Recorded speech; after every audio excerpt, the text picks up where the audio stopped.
Good morning, everybody. Welcome to CEO Chat. My name is Al Cini. I'm Joe Osmendi. And Joe, you know, it's always great doing this program. We have terrific guests on every week, often twice a week. But today we have a very special guest. His name is Clay Garner. Clay, welcome to the program. Welcome, Clay. Thank you. Thank you very much. Clay is phoning in for a very important reason. He's not able to be with us. And Clay, why don't we start by talking about an illness that's recently affected you called transverse myelitis. Could you tell us a little bit about that and who it affects and what kind of effect it has? I will. In the case of my story, it really started on June 29th of 2016.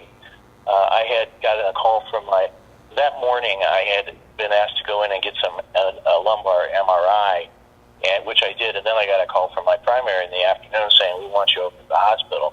They had seen some stuff that they didn't like.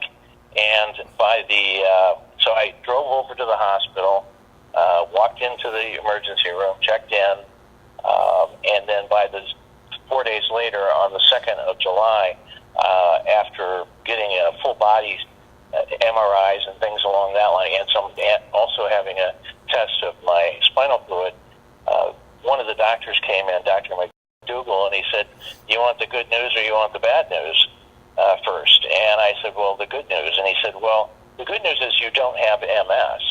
Mm-hmm. I was just shocked. I was really shocked because I had no clue that everybody's heard of MS. I've come to realize I don't really understand what it is, but it's not really a rare disease. And I said, okay, so that's good news. I'm glad I don't have MS. What do I have? And then he said I have transverse myelitis. That's the bad news. And I'd never heard of transverse myelitis. And, over the next year, I would come to learn an awful lot about transverse myelitis. And what I can do is I can kind of give you an idea of what this disease is. First of all, it really is kind of a group of it's part of a group of neurological disorders, and of which MS is one and probably the best known. But what TM does is it creates a swelling in the myelin sheath that covers the nerves in your spine. And when that swelling occurs, it really kind of messes with the communication between your brain going down with signals with your nerves down to your muscles and telling where to move your feet, basically. Wow. And so from that day, the second of it happened that day, the 2nd of July, I also was no longer walking except with the walker. I lost the ability to stand up on my own, and it was because of this swelling in the myelin sheath. A group of known causes and unknown causes. And that's why it's a little hard and because it's rare and we only get about 1,400 new cases in the U.S. every year, about 900 in the U.K., people just aren't that familiar with it. So in the category of known, MS is probably the number one thing. In the category of unknown, they fit into either vascular or immune system. And I've had, over this last 2 years, I've had 3 spinal angiograms, which basically they take a balloon and they look for something that is causing a problem in the blood flow around the spine. And as it turns out, they could not find anything there, though we did have some indication that there might be something there from an MRI from back in October of 15. What we think really is my cause is the immune system. And what happens with these kind of rare diseases is the antibodies in your immune system, some of them get reprogrammed somehow or another. And what happens then is instead of when something comes into the body that triggers that particular antibody, instead of attacking the thing that's coming in from the outside, the bacteria or the infection, it attacks some part of your body. And with TM, it attacks your spine. And when it does that and it creates, and it goes after the myelin sheath, you get these little fissures across your spine that that infection and bacteria can hide in and cause all kinds of wonderful little problems. But so that's really where it comes from. There's a whole group of different symptoms. When I look back at my own, I had lower back pain, and that is one of the symptoms that people come up with. I had a herniated disc, and that's what was the MRI back from October of 15. But when it really started going with me was when, in January of 16, when I got a tremendous bladder infection, and I had to go into the ER at Advocate Lutheran General Hospital, where I am right now, because the pain was so great. So I think we found. Now, I had not been diagnosed yet with TM at this point. It just seemed like I had a bladder infection, and that's what I was being treated for. So we sent me on my way at that point with antibiotics, and that took care of it. I also had a left hip replacement in February, and then I had what's known as a TURP in April, and that was to basically widen the tube in the prostate gland that allows urine to go back and forth because it had swollen so much from the infections that was creating a problem in and of itself. But interestingly enough, after that, I couldn't get rid of an infection. I don't know if you've ever had that kind of, most of the time when you have surgeries, they give you an antibiotic afterwards, and you take it for 7 days, and then you have a test sample, and they tell you that it's all gone and everything's fine. Well, it didn't work out that way. I had to go back for 3 or 4 different test samples before it finally went away. What I didn't know is that by that time there was a colony of bacteria that was just sitting in the bottom of my bladder. So there are treatments that we got started with right from the very beginning. Certainly steroids are a part of that because they will cut down in the swelling. The primary treatment for TM, however, is really physical therapy and occupational therapy. Well, in fact, you're calling us now from a physical therapy facility, isn't that right? Yeah, and they have they have one here in the hospital for inpatient, and they have one for outpatient, and I've been going to both. I've been in both over this period of time. But what happens, Alice, is we have to retrain the muscles to work again in the right way, and it's almost a matter of 2 things you have to accomplish: not lose all your muscle mass. Right. So keep some muscle growing, because when you're sitting in a wheelchair, you're just not using your leg muscles. And, so anyway, the PT is the main thing, and I've been doing that ever since. There's another couple things. There is a thing called rituximab, which is an infusion therapy that is actually used on certain cancer patients. We tried rituximab on me. It did not work. I got no improvement from it. We also tried what is called plasmapheresis, and that is the one treatment that seems to have worked the best for me so far. It doesn't take me back to walking again, but once I'm not walking, it gets me moving again so that I can respond to the physical therapy. And that's essentially a 5-treatment plan where they clean your plasma of all the antibodies that are in there, taking out these antibodies that have been attacking the spine. And I just had that before 2 weeks ago. I had a round of that before I came down here. We have had some pretty good news in the TM world. There is a company out in Utah that has developed a product called Q cells, and the FDA has given them the permission to move forward on clinical trials with this. And what Q cells appears to do is rebuild myelin cells. So if you've had damage in the myelin sheath, which was causing the swelling that I began with, they are going to be running a clinical trial probably starting at the beginning of the year. And hopefully I'll get myself into that too, because I'd like to be able to do that. Now,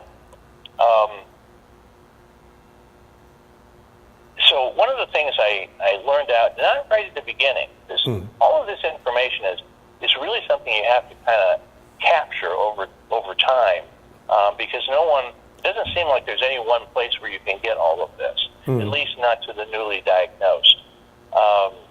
And so what I did find out was that about a third of people who get transverse myelitis will walk again.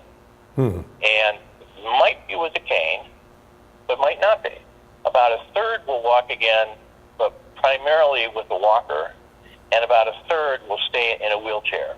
And they might use a walker now and then, but primarily they're going to be in that. The challenge to this is that's at least gives more hope than MS, where MS is a degenerative kind of rare disease. What we can do is, the problem is we don't know which third I'm in. Right. And there's no one who can tell me how long it's going to take to get into any one of those thirds. So it's kind of like a question of just keeping moving forward and doing that. Now, if I answer most of the questions we've talked about this in the past. If I answered some of the questions that you've asked me about in the past on this, Al?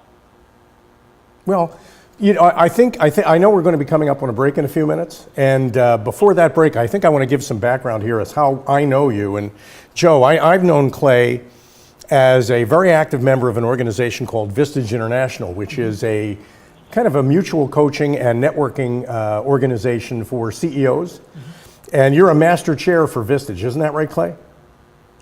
Well, yeah, I am, but now I'm called a best practice chair. Well, best practice chair. So you teach chairs how to be chairs. I mean, that's part of the organization has 16,000, more than 16,000 members, I guess. Isn't that right? We've got 23,000 worldwide in 14 countries. Well, the reason why I wanted to offer that background before we take the break is because I know you as the headshot that we currently have up, but I also know you as the person who's in the hospital. Keith, maybe we can put that picture back up again?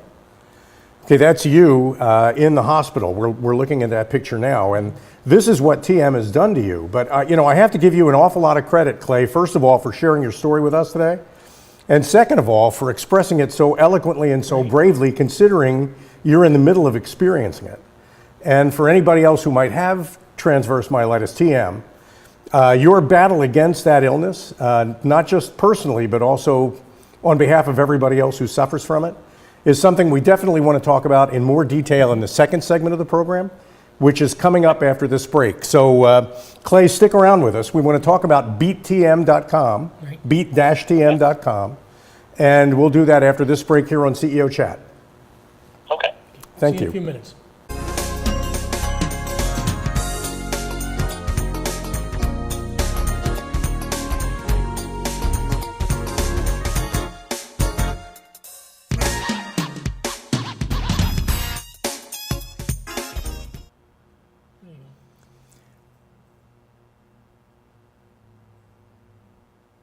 Welcome back to CEO Chat. My name is Al Cini. I'm Joe Osmendi.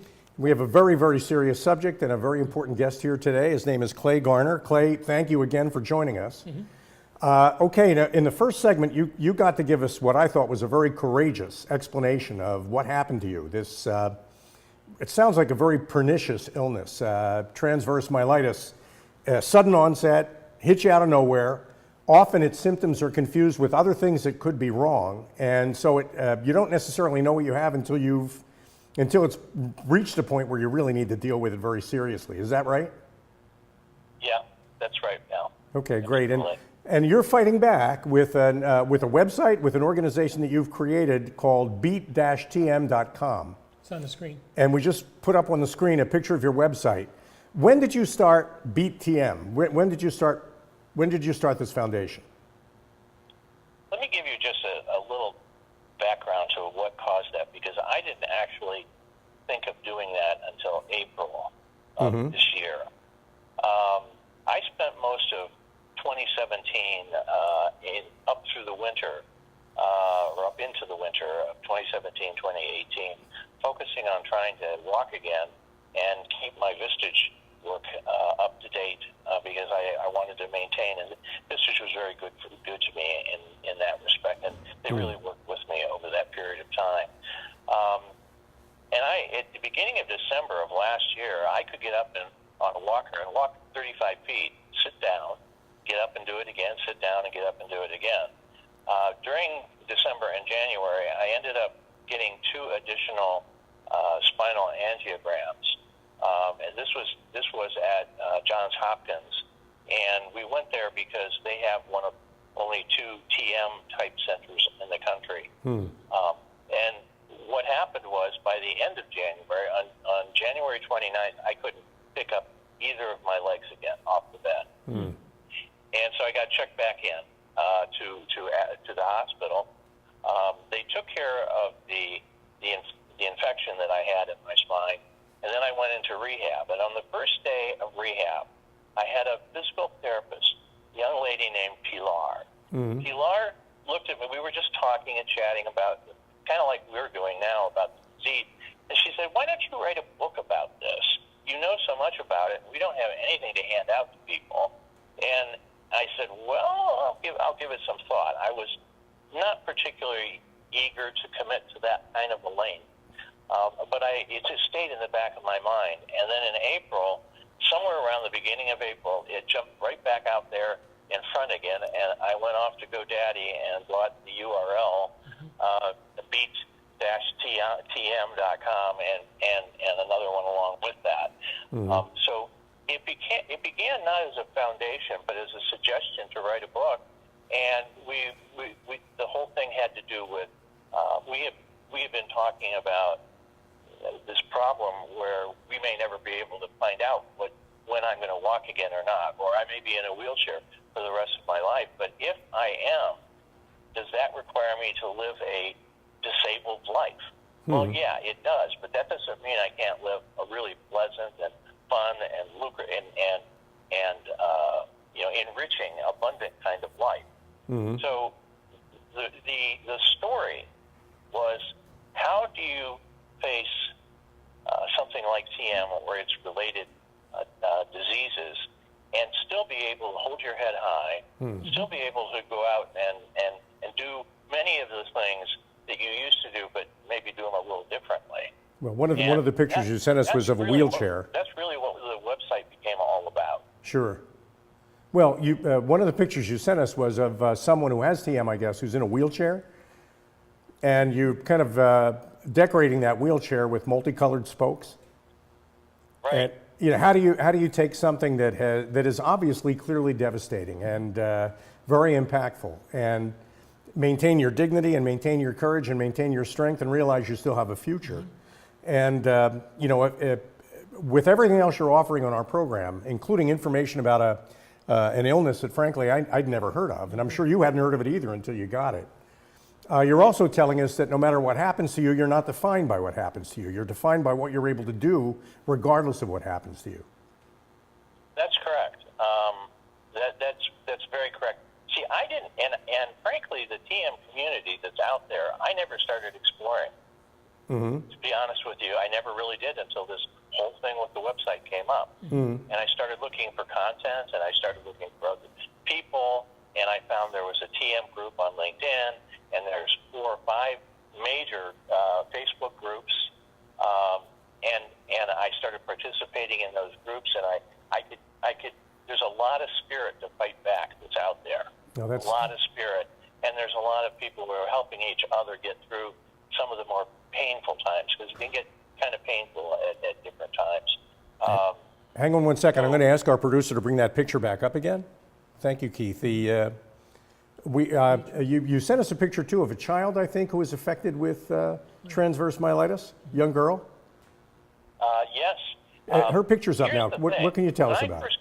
When I got this, I thought it was an old man's disease. I'm 66 years old. I got it when I was 64. As I came to find out, its primary target is teenagers, or 10 to 19 and 30 to 39. But there's a lot of young kids that get it too that are under 10. And she's a good example. She calls herself the Ninja Queen.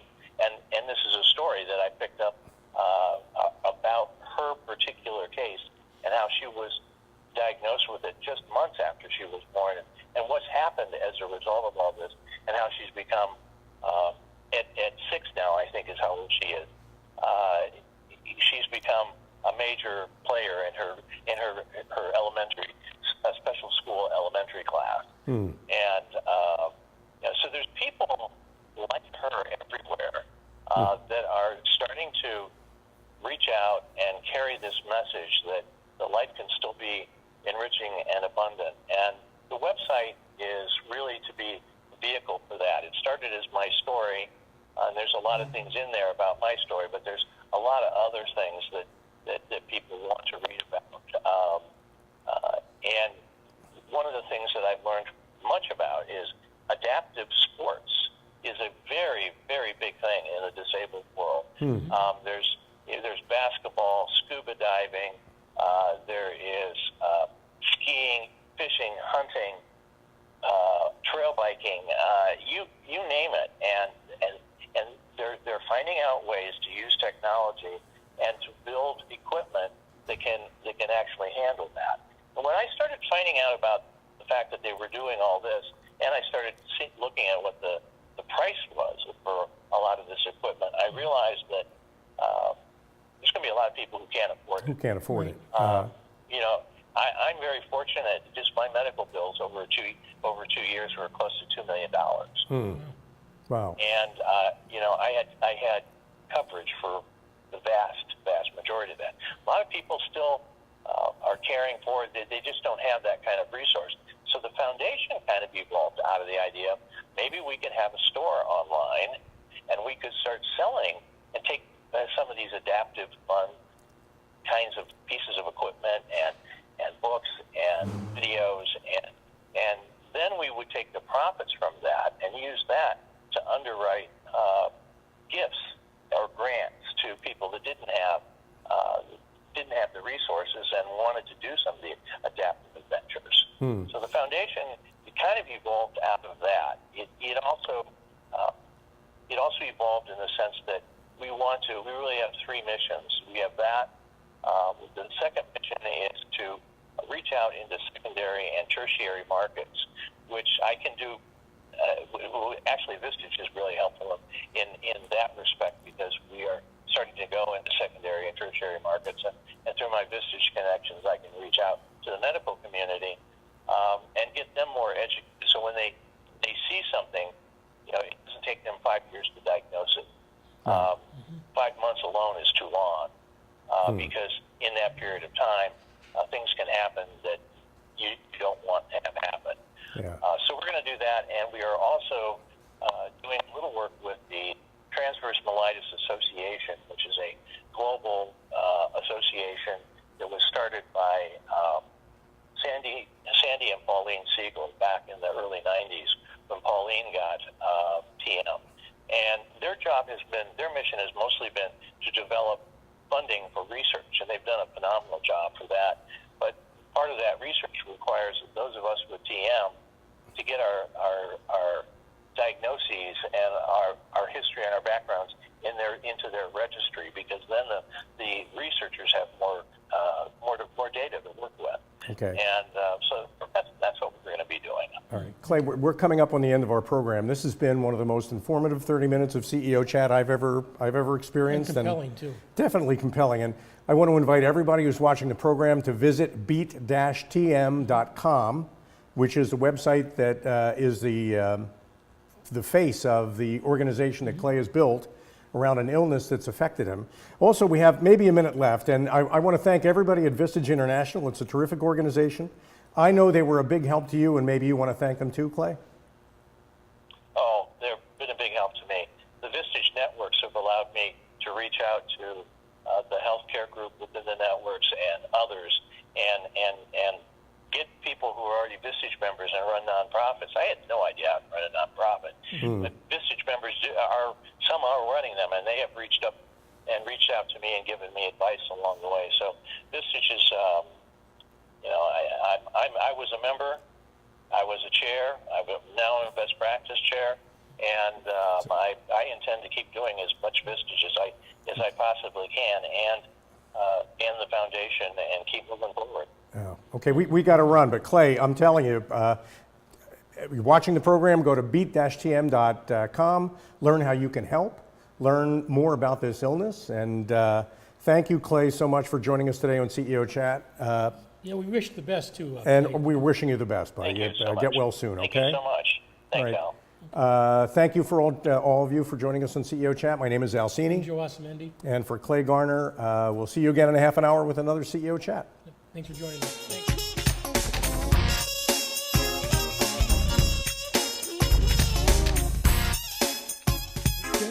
The winning business deal.